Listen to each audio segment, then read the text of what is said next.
Voilà. Alors lui, il ne faut pas le filmer de trop près parce qu'il a été cassé dans le voyage. Donc ça, c'est David Parenti qui a fait des expositions à Paris, beaucoup partout, à Tokyo et autres, et qui peint des gens de cinéma, dont Fellini et Pasolini. Mais là, c'est un portrait de Fellini par David. Voilà.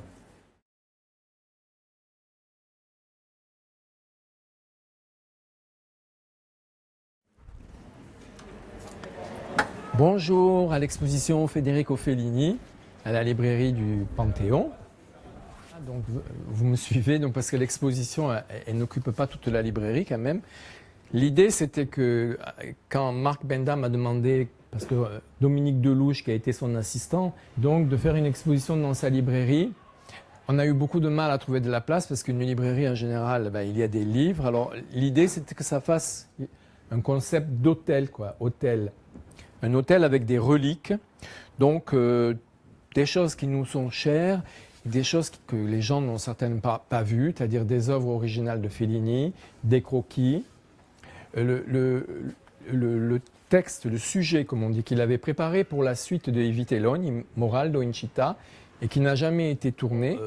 Des livres, alors des livres qui sont épuisés, très rares, dont un livre en latin sur Satyricon, un livre sur l'époque, la Dolce Vita à l'époque, donc Dolce Vita gossip, c'est-à-dire tous les qu'on appelle maintenant les people, hein, les gens qui étaient photographiés par les paparazzi, puisque c'est Fellini, je vous le rappelle, qui a inventé le terme, puisque son personnage s'appelle Paparazzo. Ça, c'est la boutique des visages drôles. C'est encore un livre épuisé. Bon, vous en avez d'autres là que vous pouvez voir.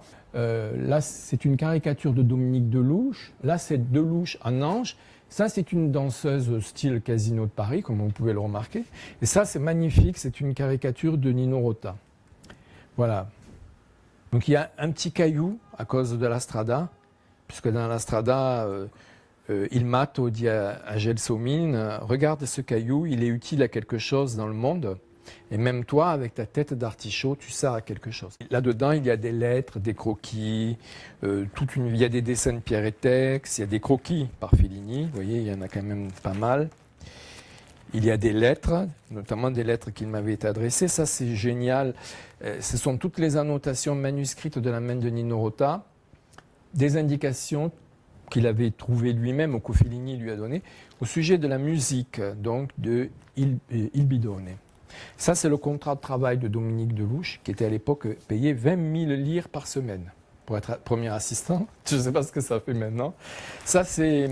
Enfin voilà, vous avez plein de souvenirs, je n'ai pas tout énuméré. Il y a des photos de plateau, des photos originales qu'on n'a jamais vues, des annotations de la main de Fellini sur le scénario des Nuits de Cabiria, et là, sur le scénario de la Dolce Vita.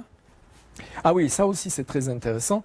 C'est une partie du scénario des Nuits de Cabiria qui avait été écrit avec une machine, comme vous voyez, les Olivetti de l'époque, mécanique, par Pier Paolo Pasolini, annoté de la propre main de Pasolini, et qui n'a jamais été monté. En fait, c'est les célèbres passages des putes, vous savez, sur la promenade à Rome et nocturne. Fellini lui avait demandé parce qu'il lui a dit, comme toi, tu t'y entends mieux dans le monde nocturne, comme ça. Et finalement, ça n'a pas été filmé. Quand j'étais jeune, j'ai été bouleversé par la vision de Satyricon. Non pas la Strada et tout ça, comme tout le monde, mais par Satyricon. Donc je lui ai écrit, Monsieur Fellini, Cinecittà, Rome. Et j'ai reçu une réponse. Voilà. Et ça... Alors j'ai fait je ne sais pas combien de voyages à Rome, jusqu'à ce que je le rencontre et tout. Mais enfin, chaque fois que j'arrivais à Rome, il y avait une catastrophe. Et la fois où j'arrive, où c'était décidé, la Città delle Donne, j'allais assister à 10 jours de tournage, j'arrive, j'ouvre le journal, Nino Rota est mort. Film arrêté. Et vous savez que le film La Città delle Donne a eu plein de problèmes. Il a été arrêté, Fellini s'est cassé un bras, il y a Ettore Manni, l'acteur principal avec Mastroianni, qui est mort, il s'est suicidé. Enfin, il a ligné les katas comme ça. Donc, quand le tournage a repris, son assistante m'a téléphoné et me dit, bon, ben voilà. Donc, du coup, à l'époque, j'étais déjà jeune prof, je débutais. Je suis allé voir la chef d'établissement. Je lui ai dit, écoutez, parce que la fois d'avant, je devais être pendant les vacances de Pâques là-bas. Je lui ai dit, mais écoutez, c'est les vacances, mais j'ai reçu un coup de téléphone de Fellini Ah ben, elle m'a dit, allez-y, ça c'est un truc qui se refuse pas. Donc j'ai passé une semaine au lieu de travailler. C'était beaucoup plus enrichissant que de faire cours. Hein. C'est pas du travail? Non, je faisais rien en fait. Moi, je demandais des autographes à Marcel. Je regardais comment on travaille dans ce genre de cinéma. C'est absolument fabuleux. Ne serait-ce que de voir comment on fait les décors. À l'époque, il n'y avait pas d'effets spéciaux. De toute façon, Fellini n'aurait jamais travaillé avec des effets spéciaux. Par contre, Cinecittà, il y avait son studio 5, il y avait 4 studios, un de décors, 2 de costumes. Enfin, c'est un truc, bon, c'est à l'égal, avec plus de talent, je trouve, que les studios américains. Et pour moi, c'était une expérience. Bon, bref, on s'est un peu perdu de vue. J'ai quand même fait ma thèse d'état sur lui. Et avant de la soutenir, je la lui ai envoyée. 3 jours après, il m'appelle et me dit, j'ai lu pratiquement votre thèse. Ça m'a fait remonter toute ma vie. Et donc voilà, 23 octobre donc 2000, non, qu'est-ce que je raconte 1992, rendez-vous à Rome. Et c'est là qu'il a commencé à tomber malade, avec voilà, les conséquences qu'on connaît, puisque 93, donc je lui ai envoyé c'était pour son anniversaire, le 20 janvier, ce rhinocéros. Après, il est allé recevoir son 5e Oscar.